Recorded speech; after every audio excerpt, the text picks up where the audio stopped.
మత్తయి సువార్త 25వ అధ్యాయము 14వ వచనం.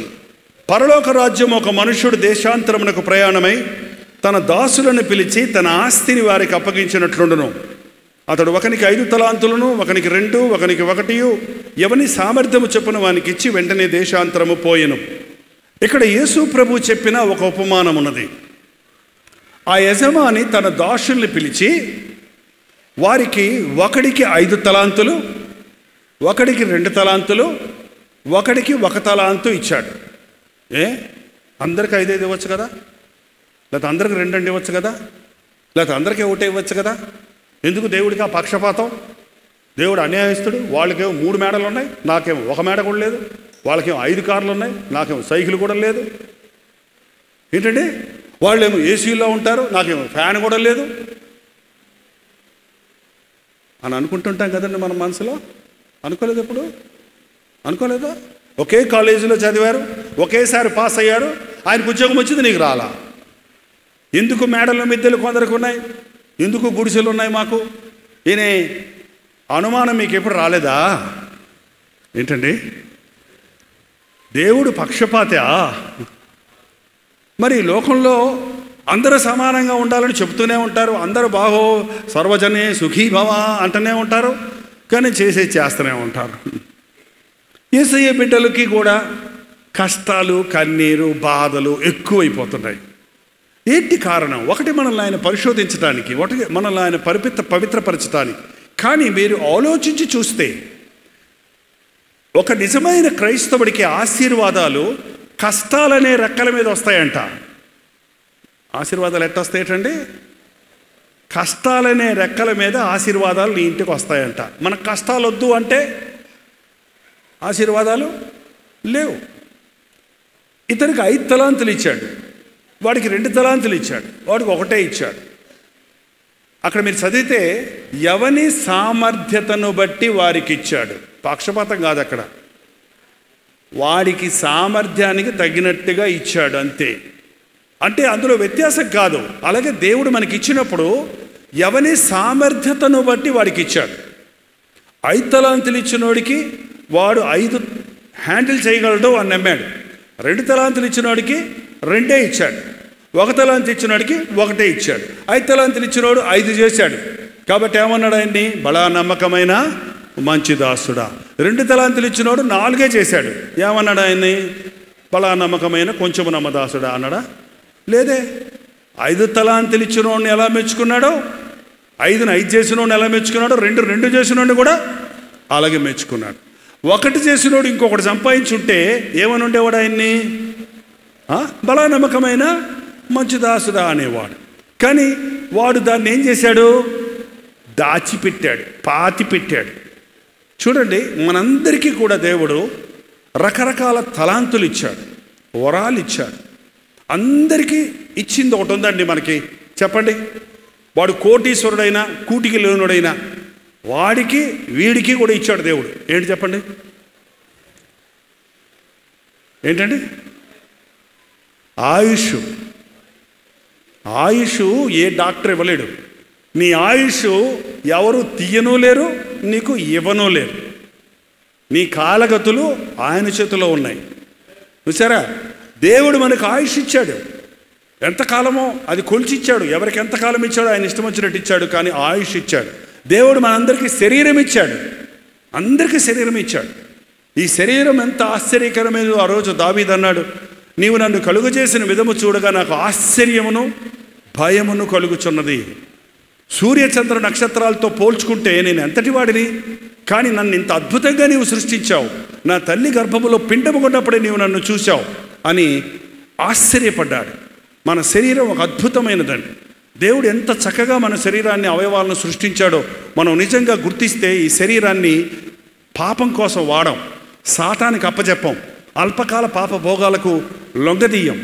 దేవుడిచ్చిన శరీరాలను అనేకులు పాడు చేసుకుంటున్నారు. ఈ రోజున ఎంతోమంది యవనస్తులు శరీర ఇచ్చలకు చోటిచ్చి ఈ రోజున ఈ ఇంటర్నెట్ వచ్చిన తర్వాత ఈ చిన్న ఆ సెల్ ఫోన్లోనే పనికిమాలని అన్నీ చూసి మెదడంతా పాడు చేసుకుంటున్నారు. చక్కగా చదువుకోరా కాలేజీకి వెళ్ళని పంపిస్తే కాలేజీకి వెళ్ళి లెసన్స్ చదవడానికి బదులు ఆ హాస్టల్ రూమ్స్లో ఆ ఫ్రెండ్స్తో చేరి అపవిత్రమైన నగ్నమైన దృశ్యాలు చూస్తూ మనసంతా పాడు చేసుకొని, హృదయమంతా చెడగొట్టుకొని, చదువు మీద మనసు పెట్టలేక ఒక విధమైన డిప్రెషన్కి గురైపోతున్న వాళ్ళెందరో యవ్వనస్తులు ఉన్నారు ఈ దినాన.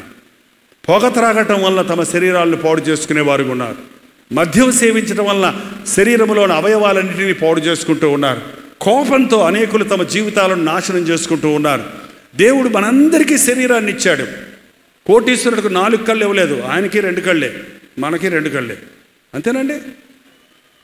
లక్షాధికారి ఇంట్లో పుట్టిన బిడ్డకి ఎట్టుంటాడో ఆ గుడిసెలో పుట్టిన బిడ్డ కూడా అట్టగా ఉంటాడు. అదే పసిబిడ్డ, అందంగా, మచ్చలు లేకుండా, గీతలు లేకుండా, చక్కటి రూపం. ఇంకా చెప్పాలంటే ఎంత కళగుంటారో ఒక్కొక్కసారి. పేదలకు పుట్టిన బిడ్డలను నేను చూస్తుంటే, మా సంఘంలో చాలామంది పేదలే ఉంటారు ఎక్కువ, కానీ వాళ్ళ ముఖాల్లో, వాళ్ళ పిల్లల ముఖాల్లో ఎంత కళ ఉంటుందో చూస్తే ఆశ్చర్యం వేస్తుంది నాకు. ఎందుకంటే వాళ్ళు దేవుని నమ్ముకున్నప్పుడు దేవుని ఆశీర్వాదాలు వాళ్ళ పిల్లల మీదకి వచ్చాయి. ఈ రోజున ఎంతోమంది తమ శరీరాలను పాడు చేసుకుంటున్నారు, తమ ఆయుష్ను వ్యర్థపరుచుకుంటున్నారు. 24 గంటల సమయం ఇచ్చాడు దేవుడు, అందరికీ 24 గంటలు ఇచ్చాడు. ఆ 24 గంటల్లో సద్వినియోగపరుచుకునేవాడు గొప్ప వాటిని సాధిస్తున్నాడు, దుర్వినియోగపరుచుకునేవాడు తన బ్రతుకులు ఏమీ సాధించవాడిగానే మిగిలిపోతున్నాడు. నేను పాస్టర్ గారిని కదండి, చాలామంది వచ్చి నా దగ్గర ఇవాళ నా పుట్టినరోజు అండి అని అంటారు. నేను మొదటి ప్రశ్న అడుగుతానంటే ఎందుకు పుట్టావు అని అడుగుతాను. కొంచెం బాధపడతా కూడా, ఎందుకు పుట్టావు అంటాడు. ఏం కాదు, ఎందుకు పుట్టావు? దేవుడు ఒక ఉద్దేశంతో నిన్ను ఈ లోకంలో పుట్టించాడు. ఆ ఉద్దేశాన్ని నీ వెరిగితే నీ జీవితం ధన్యమవుతుంది. రెండో ప్రశ్న అడుగుతాను, ఎంత నీ వయసు అంటే 20 ఏళ్ళు 30 ఏళ్ళు అంటారు. ఏం సాధించావు అని అడుగుతాను. రెండో ప్రశ్న ఏంటంటే 20 ఏళ్లలో ఏం సాధించావో, 30 ఏళ్లలో ఏం సాధించావో, 50 ఏళ్ళు వచ్చాయి నీ బ్రతుకులో ఏం చేశావో అని మీరు ఇంటికి వెళ్ళి ప్రశ్న వేసుకోండి. బైబిల్లో న్యాయాధిపతుల గ్రంథంలో ఒక న్యాయాధిపతి ఉన్నాడు. 10వ అధ్యాయము 3వ వచనం అండి. తర్వాత గిలాదు దేశస్థుడైన యాయీరు నియమించబడి 22 సంవత్సరములు ఇశ్రాయేలులకు న్యాయాధిపతిగా ఉన్నాడు. ఎన్ని సంవత్సరాలండి? 22 సంవత్సరాలు జడ్జిగా, న్యాయాధిపతిగా ఉన్నాడు. ఆయన ఏం చేశాడు? 22 సంవత్సరాల్లో అతనికి 30 మంది కుమారులు ఉండి 30 గాడిద పిల్లల్ని ఎక్కి వారు తిరిగేడివారు. 30 ఊర్లు వారికి ఉండెను. నేటి వరకు వారికి యాయీరు గ్రామములని పేరు. అవి గిలాదు దేశంలో ఉన్నవి. యాయీరు చనిపోయి కానానులో పాతిపెట్టబడెను. అయిపోయింది బయోగ్రఫీ. 3 లైన్లో జీవిత చరిత్ర అయిపోయింది ఆయనకి. 22 సంవత్సరాలు న్యాయాధిపతిగా ఉండి ఎంతమందికి న్యాయం చేశాడు? ఎన్ని కేసులలో జయం చూశాడు? ఎంతమందికి కొరకు వాదించాడు? ఎన్ని ఘనకార్యాలు చేశాడు? ఎన్ని సాధించాడు? ఏం లేదు, 30 మంది కొడుకులను కన్నాడంటండి. కొడుకులు కావాలో ఎక్కడ చూసినా ఇదే గోల. ఏమో కూతుర్లు వద్దంటారు ఏంటండి, నాకు అర్థం కాదు. నాకు 2 కూతుర్లు ఉన్నారండి, కడుపులో కొడుకుంటేటట్టు చేయండి అని ప్రార్థన అడుగుతుంటారు. మాకు కొడుకే పుట్టేటట్టు చేయండి, లేకపోతే మా అత్తగారు ఇంటి నుంచి తరిమేస్తానని చెప్పింది ఒక ఆమె. అయితే ఇదేంటో అత్తగారు తరిమేయటమేంటమ్మా కూతురు పుడితే? ఇక్కడ ఎవరైనా అలాంటి చాతస్తవాదులు ఉన్నారా? అమ్మాయిలుగా అబ్బాయే కావాలి, అమ్మాయిలు వద్దు. అమ్మాయి అయినా అబ్బాయి అయినా దేవుడిచ్చిన వరం అండి. గర్భఫలం యెహోవా ఇచ్చు బహుమానము, కుమారులు ఆయన అనుగ్రహించు స్వాస్థ్యము.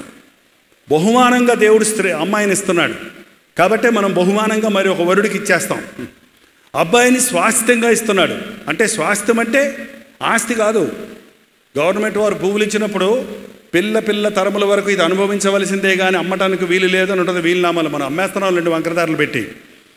కానీ అది అమ్మకూడదు, అమ్ముకోవడానికి కాదు, అనుభవించడానికి. అలాగే కుమారుల్ని మనకు సహాయకులుగా ఉండడానికి దేవుడు ఇచ్చాడు కానీ కుమారులతో వ్యాపారం చేయించుకోమని కాదు, కుమారులతో డబ్బు సంపాదించుకో, కట్నాలు సంపాదించుకో అని కాదు.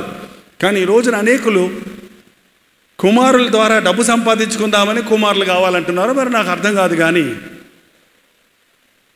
దేవుడు ఇచ్చిన గర్భఫలం లేక ఎందరో బాధపడుతున్న సమయంలో అబ్బాయే కావాలి, అమ్మాయే కావాలి అనడం కంటే దేవుడు ఏది నాకు అవసరమో, నాకెవరు అవసరమో వారిని ఇస్తారని సంతోషపడండి. అమ్మాయిలు తల్లిదండ్రుల్ని, ఇక్కడున్న తల్లిదండ్రులు ఉన్నారు కదా, అమ్మాయిలు అబ్బాయిలు ఉన్న వాళ్ళు ఉన్నారు కదా, నాన్న అన్నం తిన్నావా అని అబ్బాయి అడుగుతాడా, అమ్మాయి అడుగుద్దా?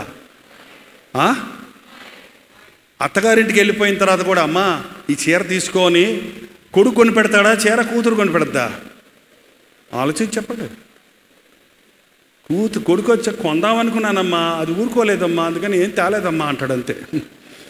ఏంటండి మరి ఎందుకు అమ్మాయిలు వద్దంటారు? అమ్మాయి ఎంత ఎంత తల్లిదండ్రులకు ఆదరణ. ఈ రోజు నేను ఎన్నో కథలు వింటున్నాను. అబ్బాయిలు వదిలేశారండి నన్ను, నా కొడుకులందరూ వదిలేశారండి, నా కూతురు పెంచుకుంటుందండి నన్ను, నా కూతురు చూసుకుంటుందండి, ముసలిదానా ఫోన్ తోసేశారండి, కూతురింటో చేరానండి, నా కూతురు ప్రవర్తన బట్టి మా అల్లుడు నన్ను ప్రేమగా చూసుకుంటున్నాడండి. ఎంతమంది సాక్ష్యాలు చెప్తున్నారు చూడండి. కొడుకులో అనే వాళ్ళకి కొడుకులు పుడితే మంచిదే.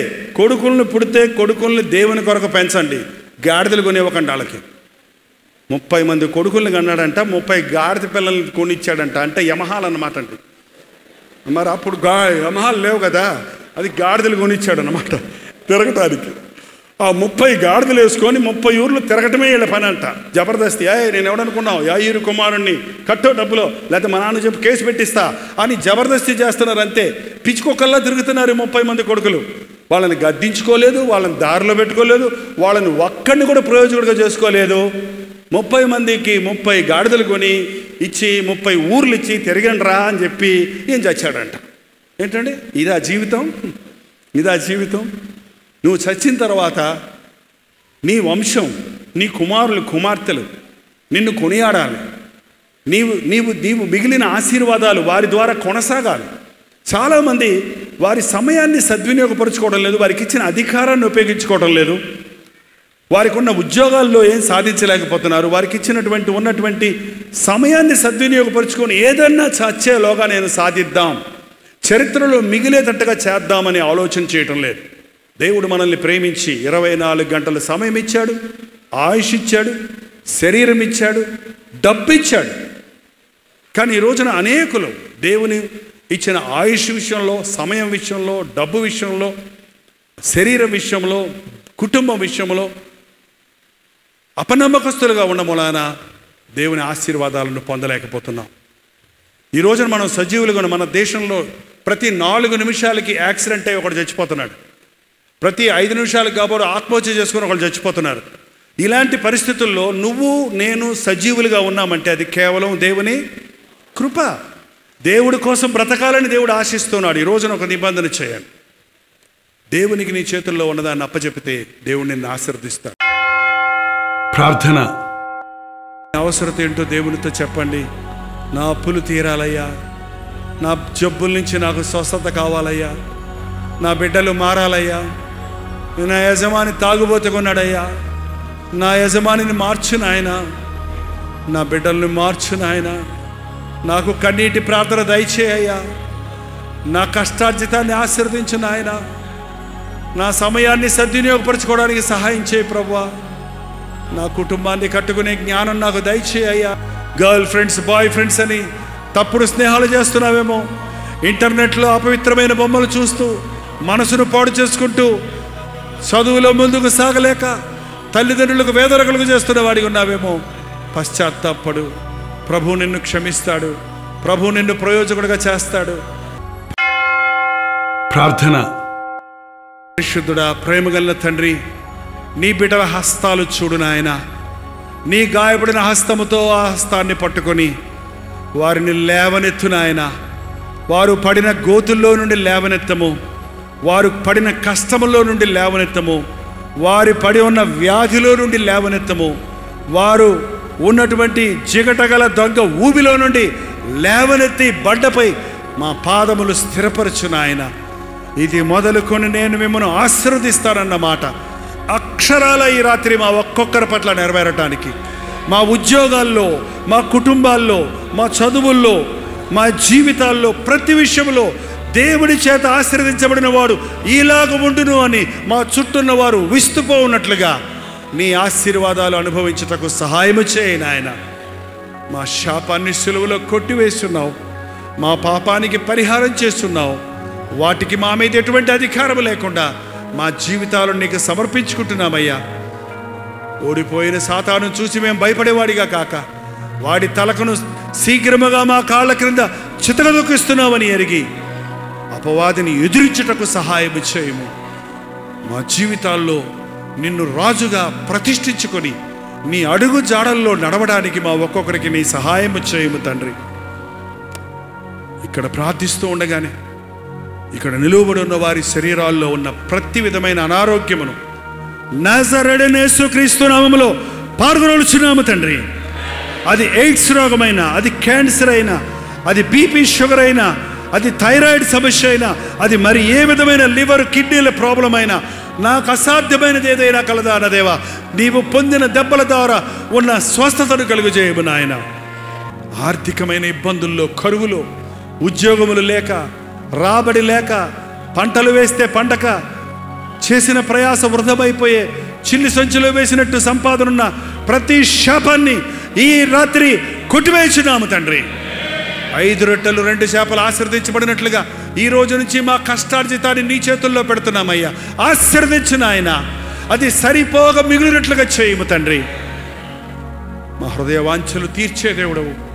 నాకు కుమారుడు కావాలి, నాకు కుమార్తె కావాలి, నా బిడ్డకు వివాహం కావాలి, నా కుటుంబం కట్టబడాలని ఏ తల్లి గుండెల్లో, ఏ తండ్రి గుండెల్లో, ఏ కోరికలోనో చూచేదేవా, వాటిని నజరేయుడైన యేసుక్రీస్తు నామములో సంపూర్ణం చేసినందుకు వందనములు తండ్రి. నమ్ముట నీ వల్లైతే నమ్మవారికి సమస్తము సాధ్యమన్నావు. నమ్ముచున్నాము నాయన. అపనమ్మకం లేకుండా సహాయం చేయము. ఇదిగో నేను ఒక నూతన క్రియను చేయుచున్నాను, ఇప్పుడే అది మొలచునన్నావు. ఇప్పుడే మా హృదయాలలో ఒక క్రొత్త కార్యాన్ని జరిగించావని, పరిశుద్ధాత్మ కార్యమును జరిగించావన్న నమ్మకంతో ఇక్కడ నుండి మేము వెళ్ళడానికి, దినాభివృద్ధి పొంది మిక్కిలి గొప్పవారగు వరకు నీ చేత ఆశీర్వదించబడుటకు మా ఒక్కొక్కరికి నీ సహాయము చేయమని, నిశ్చితమైతే నీ రాకడ ఆలస్యమైతే మరల ఈ భూలోకంలో కలుసుకున్నట్టుకు అవకాశములు కలుగజేయమని యేసు క్రీస్తు నామములో అడుగుచున్నాము తండ్రి. మన తండ్రి అయిన దేవుని యొక్క ప్రేమయు, కుమారుడైన క్రీస్తు యొక్క కృపయు, ఆదరణకర్త అయిన పరిశుద్ధాత్మ యొక్క సహవాసమును కూడి వచ్చిన మనందరికీ ఇప్పుడును సదాకాలమును తోడై ఉండును గాక. ఆమేన్.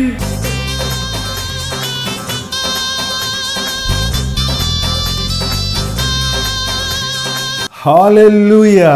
కోల్కతా పరిసర ప్రాంతాల్లో ఉన్న వారికి శుభవార్త. ఎంతో కాలంగా ప్రార్థిస్తున్నాం, ఎదురు చూస్తున్నట్లుగా ఈ అక్టోబర్ 20వ తారీఖు అలాగే 21వ తారీఖు 2 రోజులు బరక్పూర్లో, కలకటాలో గెట్ టుగెదర్లు ఏర్పాటు చేస్తున్నాం. తప్పక మీరు వస్తారని, టీవీ కార్యక్రమాల ద్వారా వాక్యాన్ని వింటున్న మిమ్మల్ని నేరుగా చూడడానికి, వ్యక్తిగతంగా మీకోసం ప్రార్థించడానికి, మీ ప్రార్థనా భారాలు ప్రభు సన్నిధిలో ఉంచి విజ్ఞాపన చేయడానికి ఎంతో ప్రార్థనాపూర్వకంగా అక్టోబర్ 20, 21 తారీఖుల్లో కోల్కతాలో ఈ మీటింగ్స్ ఏర్పాటు చేస్తున్నాం. ముఖ్యంగా అక్టోబర్ 20వ తారీఖు బెరక్పూర్లో అసెంబ్లీస్ ఆఫ్ క్రైస్ట్ చర్చ్ ఆవరణలో ఈ 1 డే గెట్ టుగెదర్ ఏర్పాటు చేయబడుతుంది. అలాగే 21వ తారీఖు కోల్కతా సిటీలో బైబిల్ సొసైటీ ఆఫ్ ఇండియాలో ఈ 1 డే గెట్ టుగెదర్ ఏర్పాటు చేయబడుతుంది. ఈ విషయమై మీకు ఇంకా వివరాలు కావాలంటే ఇక్కడ ఇవ్వబడినటువంటి ఫోన్ నెంబర్కి మీరు కాల్ చేయండి, లేదా ఈ క్యూఆర్ కోడ్ని మీరు స్కాన్ చేసుకోండి. చిరునామా గమనించండి. Assemblies of Christ church, river side road, Barrackpore, West Bengal, సాయంత్రం 5 గంటలకి. అలాగే అక్టోబర్ 21వ తారీఖు కోల్కతాలో Bible society of India, new market area, Jawaharlal Nehru road, Dharmatala, Kolkata, మధ్యాహ్నం 2 గంటల నుంచి సాయంత్రం 7 గంటల వరకు మాత్రమే. సమయాలు, తారీఖులు గమనించండి. ఈ 2 సెషన్స్లో మీరందరూ పాల్గొంటారని, ముఖాముఖిని చూడటానికి, మీకోసం ప్రార్థించడానికి అవకాశం కలుగజేస్తారని ఆశిస్తూ మీ దగ్గరకు వస్తున్నాం. రండి, మనందరం కలిసి ప్రభువుని ఆరాధిద్దాం, దీవించబడదాం. శరణం ఈసా మసీహ్ శరణం.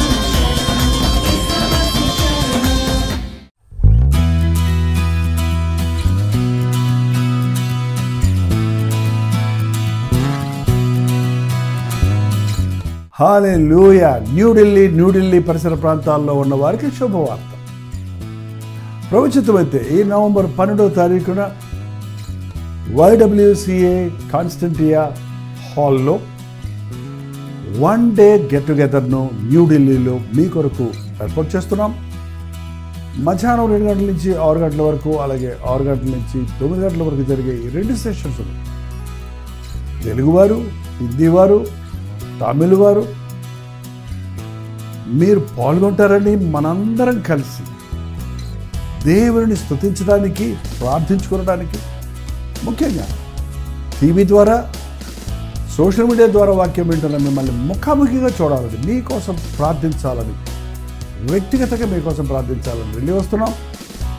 రండి, పాల్గొనండి, దైవాశీస్సులు పొందండి. మరిన్ని వివరాలు కావాల్సిన వారు 8939393939 నెంబర్కి కాల్ చేయండి, లేదా ఈ QR కోడ్ స్కాన్ చేసుకోండి. గుర్తుపెట్టుకోండి, నవంబర్ 12వ తారీఖు న్యూఢిల్లీలో YWCA కాన్స్టంటియా హాల్లో, అశోక్ రోడ్లో ఉన్న హాల్లో ఈ 1 డే గెట్ టుగెదర్ జరుగుతుంది. రండి, మీ స్నేహితుల్ని, బంధువుల్ని అందరినీ కూడా ఆహ్వానించండి. తప్పకొస్తారు కదా.